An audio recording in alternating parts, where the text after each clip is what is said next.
चलो आ जाओ। अच्छा जी, पहला क्वेश्चन तुम्हें बहुत सिंपल सा दिख रहा है, सही। इंटेंसिटी और एम्पलीट्यूड डायरेक्टली प्रोपोर्शनल होते हैं, ये तुम्हें बात पता है, सही है। और तो तुम्हारे पास सी स्टेट ऑफ करेक्ट आ रहा है, सही है। अच्छा जनाब, जरा ये वाले देख लो, कौन देख रहा है, मुबीन जरा कर लो please. The diagram shows two waves R and S. Wave R has an amplitude of 8 centimeter and a period of 30 meters per meter second. What are the amplitude and the period of wave S? Okay. अच्छा, अगर आप ये देखो कि भाई एक पूरी wave यहाँ पे कंप्लीट हो रही है, राइट, ये वेव आर, सही, इन्होंने वेव आर के बारे में बताया हुआ है। और एक वेव आर के अंदर कितनी वेव एस आ रही है? एक, दो दो। और तीन, ओए तीन, तीन आ रही है ना, समझा? जी। सही है। तो इसका मतलब है कि ये जो इसका जो टाइम पीरियड दिया हुआ है, अगर मैं इसको डिवाइडेड बाय थ्री करूंगा तो मेरे पास जो है टाइम पीरियड आ जाएगा इसका ऐसा ही, 10 जी मिली सर सेकेंड। 10। परफेक्ट। अच्छा, अब अगर मुझे, हाँ, टेन, टेन ही आ गया, टेन ही आ गया। अच्छा, अब अगर आप देखो कि 8 सेंटीमीटर आर का एम्पलीट्यूड दिया हुआ है, तो 8 से तो छोटा होना चाहिए, तो कितना छोटा होगा? क्या 4 का रिलेट हम करें, या? अच्छा, अगर आप, और ही लग रहा है बस। नहीं ना, देखो अगर आप एम्पलीट्यूड को याद करो तो दो वेव्स के जो बीच में एम्पलीट्यूड का जो रिलेशन होता था वो स्क्वायर का रिलेशन होता था, रिमेम्बर?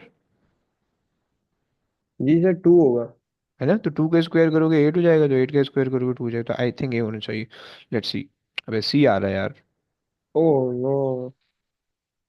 चलो अगर हम देखें, चलो, अगर हम एम्पलीट्यूड को देखें, सही है। सो 8 का जो एम्पलीट्यूड होना चाहिए वो फिर जो जनरल वेव है इसके 3 टाइम होना चाहिए।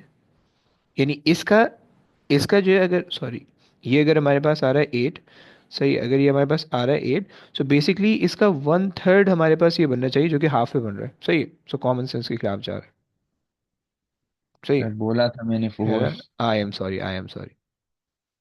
अच्छा जी, चलो आ जाओ। ये कर लो, कौन करा रहा है, मुझे जरा देख लो please. A longitudinal wave travels through a long spring. The spring is shown at one instant. What is the wavelength of the wave? अच्छा, ए बी सी डी क्या बोल रहे हैं? What is the wavelength of the wave? देखो देखो, एक चीज आपको वेवलेंथ, पता होनी अच्छा चाहिए। वेवलेंथ होती है बेसिकली एक वेव की लेंथ ना। हम्म तो बी ना, बी होगा। एक एंड से लेके दूसरे एंड तक। नहीं, सी क्यों नहीं हो सकता? सेम। सर सी नहीं हो सकता क्योंकि देखिए ये जो एक एक वेव जहाँ से शुरू हो रही है ना, दूसरी पहली वहीं खत्म होगी। ये 1.5 है। सी। चलो, okay okay, very good very good, सही है। अरे सर ओ लेवल में पढ़ा है यार, अरे कैसी बात अरे कर रहे अरे हैं। अरे, क्या बात है, क्या बात है। अच्छा जी, अच्छा जी, ये कर लो खनसा, ये कर लो please. A sound wave has a frequency of 2500 Hz and a speed of 1500. What is the shortest distance from a point of maximum pressure in the wave to a point of minimum pressure? सही हो गया। अच्छा, अगर आप देखोगे point of maximum pressure और point of minimum pressure जो होता है वो बेसिकली जो है ना हाफ ऑफ द वेव बनता है, सही है। सो ये बेसिकली आपसे कह रिपीट रहे कर हैं, सकते हैं? देखो, जो मैक्सिमम प्रेशर होता है ना, जो मैक्सिमम प्रेशर पॉइंट होता है और जो मिनिमम प्रेशर पॉइंट होता है वो बेसिकली, जो दोनों पॉइंट होते हैं वो बेसिकली हाफ डिस्टेंस अपार्ट होते हैं, ओके। हाफ यानी अगर आपके पास जो है ये वेव बन रही है, सही है, ये इस तरह से वेव बन रही है, सही है। सो अगर ये मैक्सिमम प्रेशर पॉइंट होगा, सो ये मिनिमम प्रेशर पॉइंट होगा, सही, मिनिमम प्रेशर पॉइंट, ओके। फिर ये मैक्सिमम प्रेशर पॉइंट होगा और नीचे वाला मिनिमम प्रेशर पॉइंट होगा, इस तरह से चलता है, ओके। क्लियर हो गया? यानी मैक्सिमम और जी। मिनिमम प्रेशर पॉइंट के बीच में हाफ ऑफ द वेवलेंथ होती है, इज दैट क्लियर? जो हमने साउंड के अंदर मैंने पिक्चर शो की थी ना, जो कान था और साउंड के अंदर जो साउंड बन रहे थे, कंप्रेशन और एक्सपेंशन, वहां पे जो है ना हाई प्रेशर और लो प्रेशर पॉइंट दिए हुए थे, सही। तो जरा जल्दी से वीकस टू एफ टाइमर लगाओ, वेवलेंथ निकालो, वेवलेंथ को डिवाइड बाय 2 करो, बताओ कितना आ रहा है।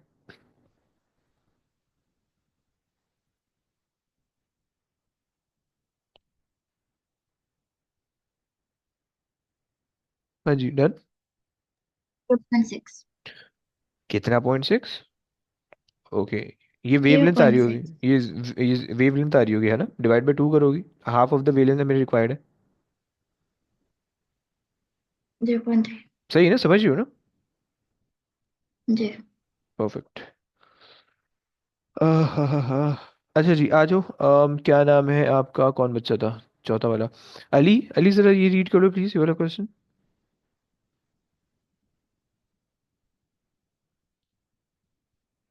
अबे आवाज से रीड करना है बे। This statement about progressive longitudinal waves is not correct. Hmm. The oscillation of the particles are parallel to the direction of travel of the wave energy. B. They have a series of nodes and antinodes. C. They need a medium through which to travel. D. They transfer energy. Okay. अच्छा जनाब, अब इसके अंदर उसको वो energy जो transfer कर रही है, sound is a type of energy जो कि आप बोलते हो तो दूसरा वाला बंदा सुनता है, इस वजह से क्योंकि आपकी एनर्जी ट्रांसफर हो रही है। This is correct. Right, they need a medium to travel. जो कि आपके पास एयर होता है, राइट। एयर जो है वो हेल्प करती है। अगर आप स्पेस पे चले जाओ तो वो कोई एयर नहीं है तो वो नहीं मूव करेगी, वेव नहीं बनेगी, यानी साउंड नहीं जनरेट होगा, सही है। They have a series of nodes and anti nodes, right. अब देखो हमारे पास जो है प्रोग्रेसिव है, ऑल्दो शायद तुम्हें ये थोड़ा सा पढ़ा बना लगे, बट प्रोग्रेसिव वेव के अंदर कभी भी ये वाली चीज़ें नहीं होंगी। Okay, so this is not correct. Okay, यहाँ से गलत लिखा हुआ है। सही। प्रोग्रेसिव वेव के अंदर हमारे पास जो हमारे पास जो होंगे वो कंप्रेशन और रेयरफेक्शन बनेंगे, कभी भी नोड्स और एंटी नोड्स नहीं बनेंगे। क्या होते हैं ये आगे आएंगे अगले चैप्टर में, ये शायद यहाँ पे अच्छा नहीं हो, मतलब आना नहीं चाहते ये क्वेश्चन। खैर और आगे भी तुमसे कह रहे हैं कि the oscillation of the particle are parallel to the direction of energy transfer, this is also correct. Okay, चलो आ जाओ आगे आ जाओ। ये कर लो, एक मिनट। ओके, मुबीन आ जाओ जल्दी से, quick.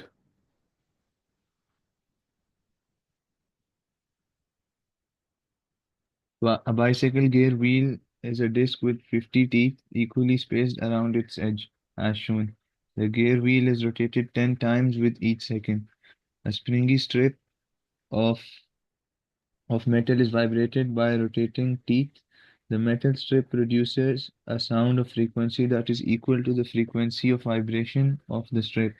The speed of sound in air is 330 meters per second. What is the wavelength of the emitted sound? अच्छा जी। अच्छा, उसने speed of sound in the air दिया हुआ है, सही है। और उसने ये जो चीज़ें दी हुई है, bicycle gear wheel is a disc. अब देखो हम जो है ना चड्डा ऊपर करके सीट पे बैठते थे और मस्त पैडल मार के चलाते थे, सही है। कम वक्तों ने घूम देख लिया, उन्होंने बना दिया क्वेश्चन। चलो कोई बात नहीं, फंस गए, कोई बात नहीं। सो अब यहाँ पे जो है उसने जो है ना 50 टीज दिए हुए हैं और उन्होंने दिया हुआ है कि भाई okay, rotated 10 times each second. तुम्हें तुम्हें यहाँ से फ्रीक्वेंसी की कुछ थोड़ी बहुत फीलिंग आ रही होगी, फ्रीक्वेंसी की थोड़ी बहुत फीलिंग आ रही होगी तुम्हें, सही। जी। स्पीड उसने दी हुई है, फ्रीक्वेंसी भी तुम्हें दी हुई है, सही है। तो तुम क्या चीज़ निकाल सकते हो?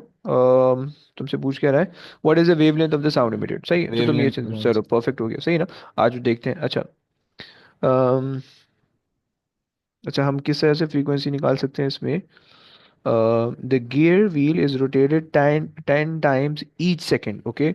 और 50 टीथ हैं और हर टीथ जो है वो साउंड जनरेट कर रहा है, तो 500 वो जनरेट हो जाएंगी, 500 की फ्रीक्वेंसी आ जाएगी, right. Like 500 time they will be a sound generated, सही है। जब एक पूरा जो है ना, एक पूरा आप कह लो कि ये जो है ना गियर व्हील पूरा चलेगा, ये इसको हम चरखा कहते हैं, तो जब ये पूरा चरखा एक दफ़ा चलेगा तो 500 दफ़ा उसकी आवाज़ आएंगी, राइट, गेट। हैं। जी सर। सही हो गया। सो तीन, अच्छा V equals to F lambda लगाओ, V equals to F lambda. V हमारे पास आ रहा है 330 और एफ हमारे पास आ रहा है 550, नहीं सॉरी 500 500। Divide by lambda. सही, निकाल दो। अली आपको समझ में आ रहा है अली? ये ऊपर से जा रहा है। जी सर सर आ जीरो रहा है। Point six six sir. A. 0.66 A आ रहा है, सही हो गया। अच्छा ये गलत लग रहा है मुझे, सही है, डी आंसर मैंने लिया हुआ है। 500 तो वो आ रही है, क्या बोलते हैं, मतलब फ्रीक्वेंसी आ रही है, सही है। अच्छा जी आ जाओ आगे चलते हैं। ये बेकार चीज़ है।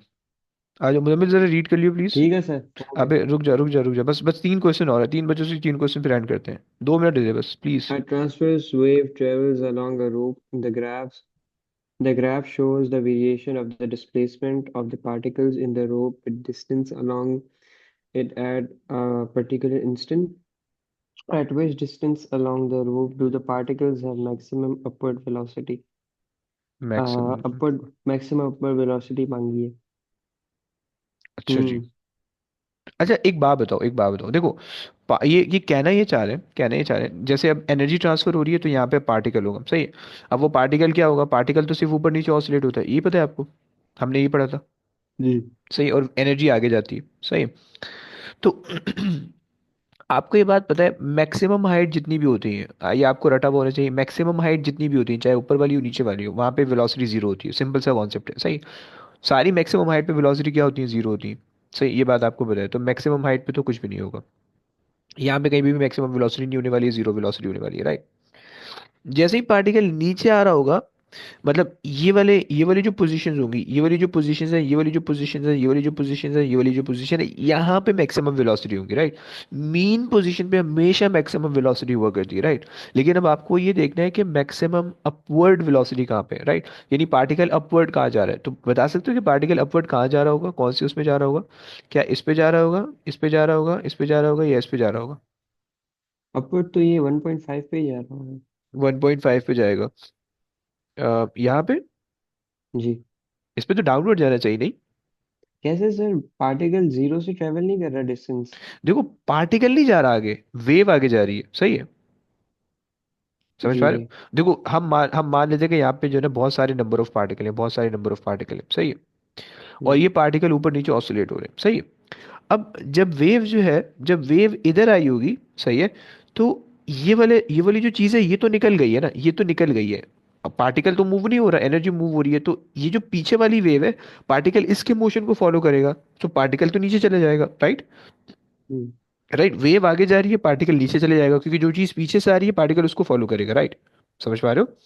अगर अच्छा। आप अगर आप जो है उल्टा चलना शुरू कर दो, राइट, या अगर आप जो है अगर आप खड़े हुए हो और रोड पीछे से चलना शुरू हो जाए समवॉट, तो जो पीछे वाली जो मतलब अगर आप लेट से अगर आप आगे खड़े हो, आप यहाँ पे खड़े हो, सही है, और आप नहीं मूव करें, समहाउ जिस रोड पे आप खड़े हुए थे वो रोड मूव होना शुरू हो गया, सही है।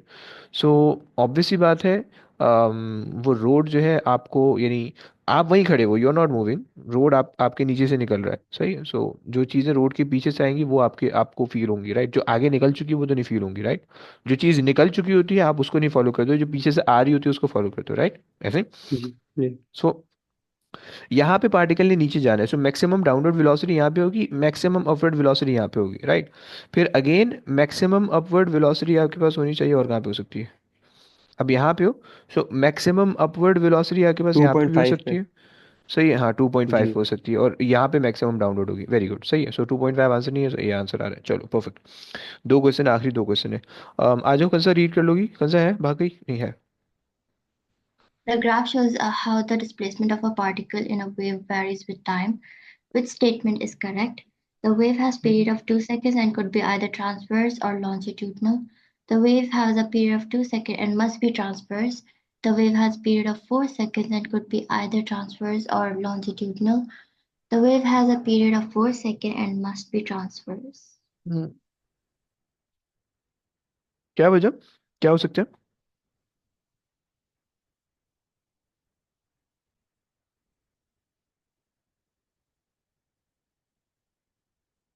सर इसका टाइम पीरियड तो 4 सेकंड ही होगा ना। टाइम पीरियड तो 4 सेकंड, स्ट्रेट अवे देख के पता चले, तो सी या डी में से कोई हो सकता है, सही है। D. डी। कैसे डी, कैसे ट्रांसफर्स क्यों है, Um, क्योंकि वेव ऐसे ही हमने ट्रांसफर देखी है, ऐसा। mm, ओके, देखो हमने हमने अभी देखा कि कोई भी वेव को अगर तुम ग्राफ बनाओ, उस वेव का ग्राफ बनाओ, सही है? किसी भी वेव का, चाहे लॉन्गिट्यूडनल हो चाहे ट्रांसवर्स हो, अगर उसको तुम ग्राफिकली प्लॉट करोगे, तो तुम्हें सिर्फ ग्राफ देख के ये नहीं पता चल सकता कि वो ट्रांसवर्स है या लॉन्गिट्यूडनल है। क्या ये बात क्लियर हो रही है, कौन सा, okay. सही है। क्योंकि देखो जो ट्रांसवर्स वेव है उनके अंदर भी ऑसिलेशन हो रही है, जो लॉन्गिट्यूडनल वेव है उनके अंदर भी ऑसिलेशन हो रही है, एंड जितनी भी ऑसिलेशन है दुनिया के अंदर वो हमेशा आपको वेव की फॉर्म में दिखती है, right. Are you getting that. G. Perfect. तो यहाँ पे हमें ये नहीं पता चल सकता कि ये वेव लॉन्गिट्यूडनल है या ट्रांसवर्स, जब तक जो है वो आपको इसके बारे में कोई और इन्फॉर्मेशन ना दी जाए, राइट। जब when you get some information जो कि रिलेट करे कि ट्रांसवर्स है longitudinal, then you can say कि ओके ये है, सही है ना, क्लियर हो। तो फिर क्या आंसर होगा? सी हो जाएगा ना, it can either be transverse longitude. Okay. सही हो गया, this one and this is not correct. Okay, okay, आ जाओ भाई। अली, अली जिंदा हो? अली करा जी दो sir. Please. Hmm. A wave travels along a coiled spring. The graph shows the variation with time of the displacement of a point on the spring. What is the frequency of the wave? Bro frequency का क्या relation होता था, याद है कुछ? Yes, देखो देख के बता सकते हो, कोई टेंशन नहीं है, अगर लिखते हो लेक्चर तो देख के बता सकते हो। Velocity over lambda. Okay, so velocity over lambda is frequency. Okay, हमें यहाँ पे वेलोसिटी दी हुई नहीं है, सही है, तो हम ये वाला फॉर्मूला यूज कर नहीं सकते। इसके अलावा कोई रिलेशन आपके जहन में?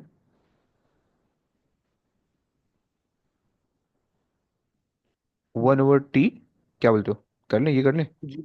है ना, ये कर लेते हैं। सही है, देखो आपको इन ये फ्रीक्वेंसी के लिए दो रिलेशन है, सही है, इन दोनों में से आपने देखना है कि कौन सी चीज़ गिवन है। सही है, सो अब यहाँ पे टाइम पीरियड देखो, एक्स एक्सिस जो है वो हमें टाइम पीरियड की फॉर्म में दिया हुआ है, राइट। अब आपको पता है कि एक वेव को ट्रेवल करने के लिए जितना टाइम लगता है वो टाइम पीरियड होने वाला है, राइट। सो अगर आप देखो, सो ये यहाँ से यहाँ तक जो है वो एक वेव हो रही है, राइट, वन से थोड़ा सा ज़्यादा है, लेकिन आपको नहीं पता 1.5 ले लें या ज़्यादा ले लें। हम एक काम ही करते हैं, हम एक काम ही कर लेते हैं कि हम ये ले लेते हैं कि यहाँ तक हो रही है एक वेव, यहाँ तक हो रही है दूसरी वेव, यहाँ तक हो रही है तीन वेव। सही, तो हमें पता चल गया कि भाई तीन वेव्स जो हैं वो 4 सेकंड के अंदर हो रही हैं। सही है, तो 1 सेकंड के अंदर जो वेव्स होती हैं हम उसको कहते हैं उसको कहते हैं फ्रीक्वेंसी, राइट, उसको कहते हैं frequency, right. So just cross multiply कर लो, सो 3/4 आ रहा होगा। सही, कितना आता है? 3/4। 3/4 यानी 0.75। जी। जी। अच्छा सॉरी, यहाँ पे 0.4 है, ओके, ये 0.4 है, दिस इज 0.4, ओके। सो 3/0.4 करोगे देन यूल गेट 7.5। सही हो गया, जी सर। आगे आगे समझ में आ गया। चलो, बस अब आज की कहानी ये तक सर हो फिर गई। 1 से डिवाइड नहीं करेंगे? अब जरूरत ही नहीं ना, हमने डायरेक्ट फ्रीक्वेंसी निकाल ली ना। नहीं समझा, नहीं समझा। ओके। देखो, हमने ये क्या, हमें देखो फ्रीक्वेंसी क्या होती है, 1 सेकंड के अंदर कितनी वेव जा रही है वो फ्रीक्वेंसी होती है, ऐसे ही होता है। जी। सही, अगर तो आप ये करो, अगर तो आप जस्ट क्रॉस मल्टीप्लाई करो, आप कहोगे भाई ओके, तीन वे 1 2 3, तीन वेव को मूव करने के लिए जो है वो आपको 0.4 सेकंड लगा, 0.4 सेकंड लगा, राइट। तो एक वेव को मूव करने के लिए कितना टाइम लगेगा, this is your time period, okay. तो यहाँ से आप टाइम पीरियड निकालते फिर फ्रीक्वेंसी निकालते वन ओवर आंसर करके। लेकिन अगर कोई बंदा बोलते कि भाई एक सेकंड के अंदर 1 सेकंड के अंदर कितनी नंबर ऑफ वेव जा रही है, तो वो फ्रीक्वेंसी हो जाएगी, राइट। क्या आप ये बात जी समझ सर। पा रहे हो? जी। Perfect, perfect. चलो बस हो गई कहानी, हो गई, चलो। अब यहाँ तक हो गया हमारे सर, पास, हो गया। अरे अरे अरे, चलो, बस अब ये क्वेश्चन मैंने भेजने हैं, इसको जरा सॉल्व कर लेना प्लीज, थोड़े से हैं। हो गया और सर। उसके बाद जो है फिर मिलते हैं नेक्स्ट क्लास में, सही, चलो, ओके। इंशाल्लाह, हो गया सर, अल्लाह अल्लाह हाफिज। हाफिज़, अल्लाह सर हाफिज़। आप वो नोट्स भेज देंगे? कौन से वाले भाई? ये जो आज जी, और वो पिछली ओके क्लास में ओके, बनाए। बिल्कुल भेज दो तुम। ओके सर, अल्लाह चलो, हाफिज। अल्लाह हाफिज़, अल्लाह हाफिज़।